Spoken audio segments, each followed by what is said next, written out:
Welcome to the Arsenal Blueprint. Thank you for joining me on this windy-ish Sunday afternoon as Arsenal's pre-season finally comes to an end and we are seemingly ready to rock and roll against Palace this Friday in the Premier League opener. I don't know why they seem to choose Arsenal in these openers. This was always away from home as well. Brentford last season.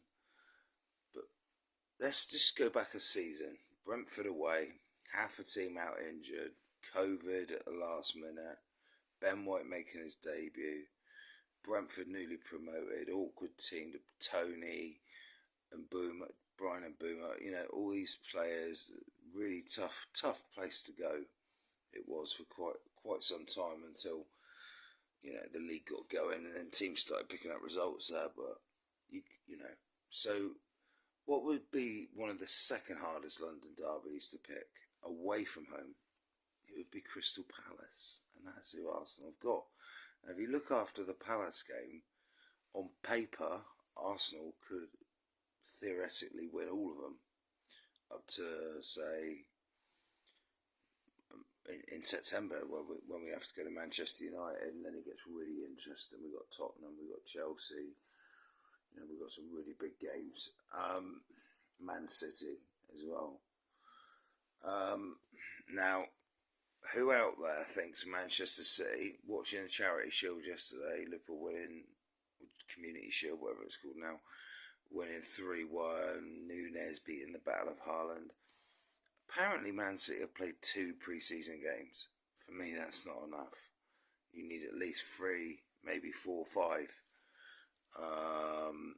Arsenal haven't had a perfect run in pre-season. It might seem like that, but we actually lost to Brentford behind closed doors, but it was our second stringer team. And that, to me, says everything you need to know whether Arsenal are underdogs for a title. They're not, because of their squad. It's just not good enough. So I think that's what Arteta is going to work on, is trimming this squad down and just bringing quality in. 2 players leave, 3 players leave, 1 quality player comes in. That's what I think you're going to see at Arsenal in the next year or two do. So we've just got a 25-man squad and everyone is absolute quality. Man City mould. It is the Man City mould. Who else out there thinks that Manchester City have made a terrible mistake in selling us Jesus and Zinchenko?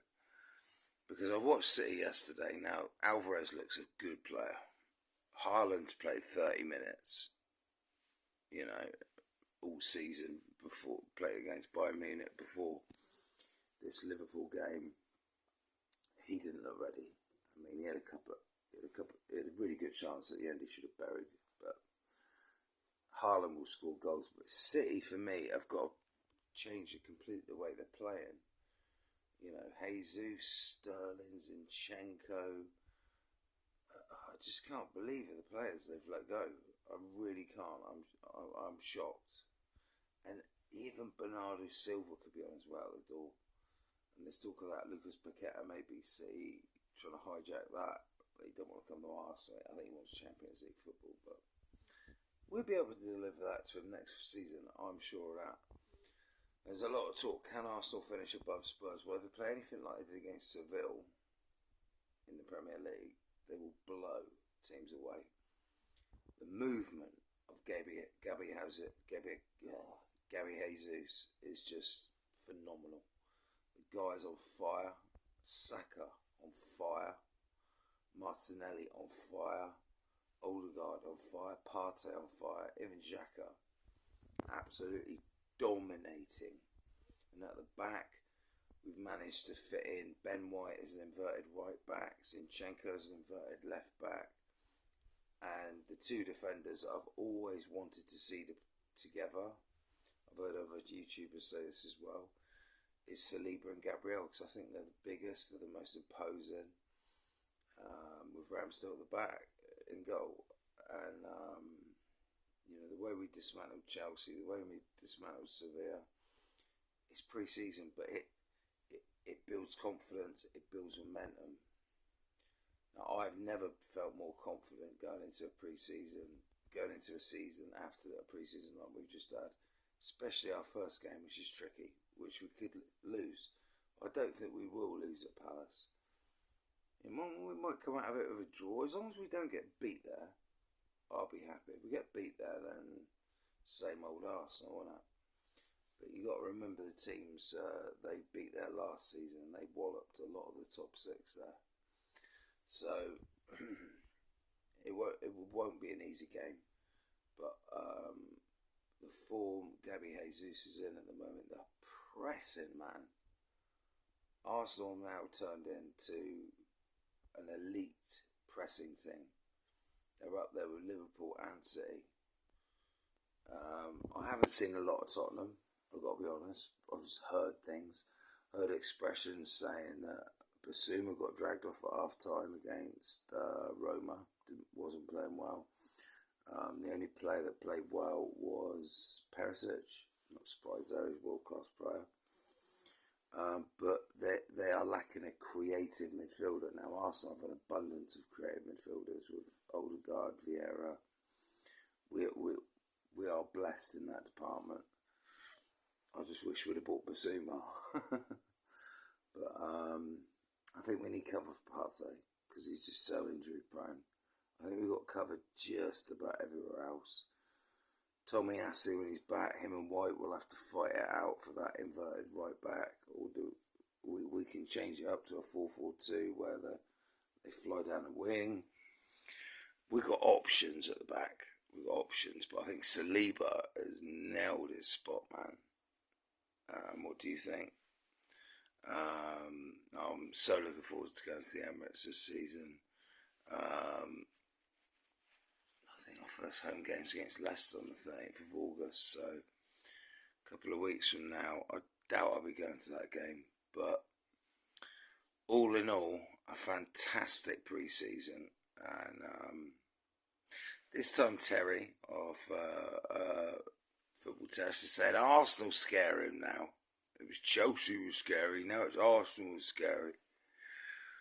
Look, mate, I take things with a pinch of salt, mate. Yeah, I'll see it when I believe it. Yeah, but some of the most negative Arsenal supporters, Lee Gunner, Turkish, they're all buzzing, man. And when these boys are buzzing, you know that we've got a serious ass team and we're playing some serious football.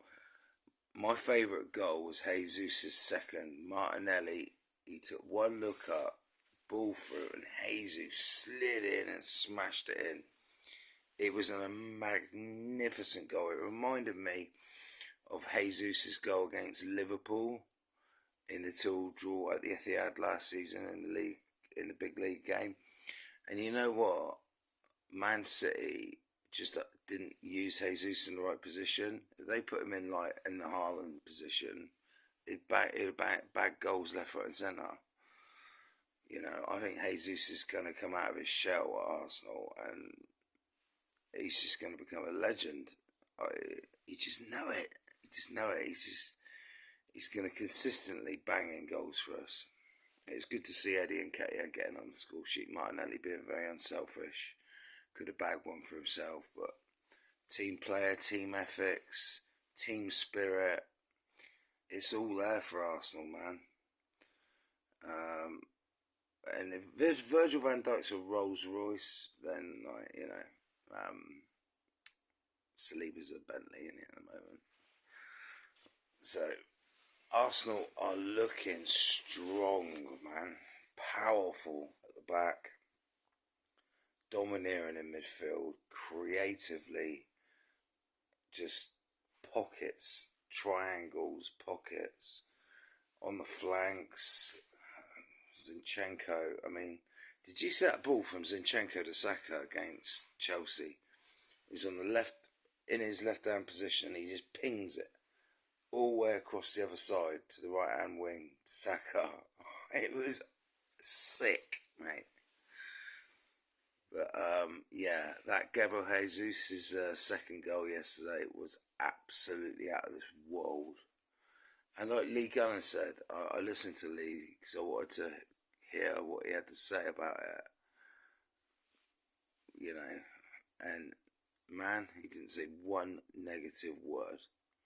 So fair play to Lee. When Arsenal are, I mean that, and what Lee said, it is true for you younger Arsenal fans out there. This is what we used to do to teams in the good old days under Arsene Wenger when we had Henry and Bergkamp and such forth and Vieira. We used to blow teams away early and then knock them off at the end with a couple more as well, sometimes. But predominantly we used to knock teams out of the game within the first half, and we did. I mean, was it 20 minutes and the game was done. Saka seems to be our penalty taker. You know what? I think it stems from the miss against Italy for England. You know, personally, I think Gabby Jesus should be on the pens. You know, he's our main number 9. But, like I say, until Saka misses again, then maybe it'd be Jesus' turn. But, all in all, what a magnificent pre-season. And Arteta has said in the press conference after the game, there's more players coming in. And I want a midfield enforcer. A right. I don't know if we need a right back with Ben White and Tommy Ashley there. I think they could do a job. And Cedric. So, you know, all three of them, they can do a job throughout the season. Left backs covered with Zinchenko and Tierney, Saliba and Gabriel. I just worry if we get an injury to Jesus. What are we going to do then? Have you seen that guy's leg muscles? I mean, I'm a big bloke, but his leg muscles are like twice the size of mine, and that's just one of his legs. He's brilliant. He's the bargain of the season, and he'll prove it. And I wonder what the odds are on him scoring at Palace on Friday night. Because if he gets a chance, he will stick it away, mate. He is full. I've never. Do you know what? When he was at City, I never quite rated him that much because I rated him, but I didn't rate him like I rate him now because he played in a different position. He was out right, he was out left. But that's the versatility of the man. He can do that. So if we were to sign like a player that I would quite like is Cody Gakpo from PSV. He can play on the wing. He can rotate with Martinelli. But if something happened to Jesus, this Gakpo can play up front as well. You know, and if you think about it, if Jesus was out for 3 months or something, is Nketiah enough? I don't think he is, not in full competitions, mate. So, you know, really, ideally, a club like Arsenal, you need at least 3 strikers. And bloody hell, Man City look out of sorts. I think the title's Liverpool's this season. I really do. But can Arsenal... They're talking about who's going to finish higher, Arsenal or Spurs. Well, for me, it's a flip of a coin. It all depends on injuries. If Arsenal stay fit, I fancy us to... The team I'd be most worried about, if you were a fan of them, is Chelsea. There's no doubt Chelsea will bring in reinforcements before the end of the season. They've got to. They've got to. They've got to. I'm sure, you know, I mean, Koundé and Rafinha both went to Barcelona. Stung them. I think even Man City were in for Koundé as well. Sneaky. They are sneaky, mate, in the transfer market. And we have to get Bukayo Saka nailed down to the contract because if we get in the Champions League and start competing, and Sevilla, man, I mean, they're a Champions League team. They had the best defence in La Liga last season. Look what we did to them. I know they're a few weeks behind in the pre-season, but come on, still. We made them look like a Sunday League team, mate. You know, I think the Emirates is going to be an absolute fortress this season. It's what we do on the road that counts. I don't think many teams will turn Arsenal over at the Emirates. It happens, but I don't think many. I think people will fear coming to the Emirates this season. and that's what you need. For me, Arsenal need to make a statement. Last season we lost our first 3 games. Brentford away, yeah, tricky, lost. But then we had to go to the Etihad early on, and they absolutely annihilated us. I think it was 5-0. And then we lost to Chelsea at home. So we had a tough start, and then beat Norwich at home finally. So this time we need to get off to a flyer. We need to get off, literally off. If we beat Crystal Palace, our next 4 to 5 games are very winnable. Yeah, all winnable games are up to Aston Villa, which is winnable, but they got a very good team, but it's still winnable. Done double over them last season. And then we got Manchester United away, which will be a tough game. But even Manchester United supporters have got to admit, Arsenal are a better team than them at the moment. But who knows? Who knows? It'll be an interesting one with Ten Hag. And our record at Old Trafford stinks. So, we've only won there once in like 10 years. So, maybe times are changing. And the Cronkies are back in at Arsenal big time, man. They put some serious dough into this Arsenal project. And I honestly believe now that Stan Kroenke and Josh want to win with Arsenal. Once we get back into the Champions League, I think we will be a mainstay there. I don't see us falling out of the top 4 very easily, because I think once we get in the Champions League, we can then attract better players, and we'll just get stronger and stronger, and hopefully get into that Liverpool-ish position where we are neck and neck for the title. Instead of a 2-horse race, be a 3-horse race. Maybe Spurs a 4-horse race. Maybe Chelsea a 5-horse race. Newcastle on the up. But I think the team that needs to worry the most is Chelsea out of the current top 4. I think Tottenham will finish in top 4 along with Arsenal. Who finishes above each other, I haven't got a clue. Not until I see the Premier League kick off. Everyone seems to have easy games apart from Arsenal. I'm always going to say that, ain't I? But no, Arsenal do have a tough opener at Palace, but I just think we're going to have too much for Crystal Palace. Our pressing, and we've got finishers now. Saka is on fire, man. Like I said, got to get that new contract signed up. Up the Arsenal. I will be going to games soon, so hit that subscribe button, hit the like button. Up the Arsenal. And who thinks Man City have undercooked this season? 1, in their pre-season, and 2, have they sold us to the most underrated players? I think they have. And I think Jesus and Zinchenko have got points to prove. You're going to see it this season one way or the other. William Saliba, for me, will become the best centre-back in the league behind Virgil van Dijk. Of course, he's got 10 years on Van Dijk, so when Van Dijk retires, we could have the best centre-back in the league. Anyway, this has been the Arsenal Blueprint. Check us out. If you want me to do a live stream on the Arsenal Live channel, just let me know. I need to set up all sorts. I need to set a website up. I've got to set all sorts up.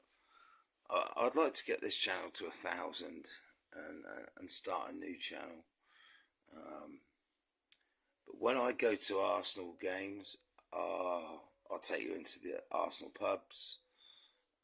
I'll take you on my journey, my train journey up there into the Arsenal pubs. Have a bit of a giggle with people. Maybe spot some away fans, have a chat with them. Have a chat with some Arsenal fans. And just make it a good day out. I've got to hit the armoury as well, because there's some stuff for Christmas I want to buy. and it has all sorts of stuff. And I want to get this black Arsenal shirt. Anyway, catch you laters.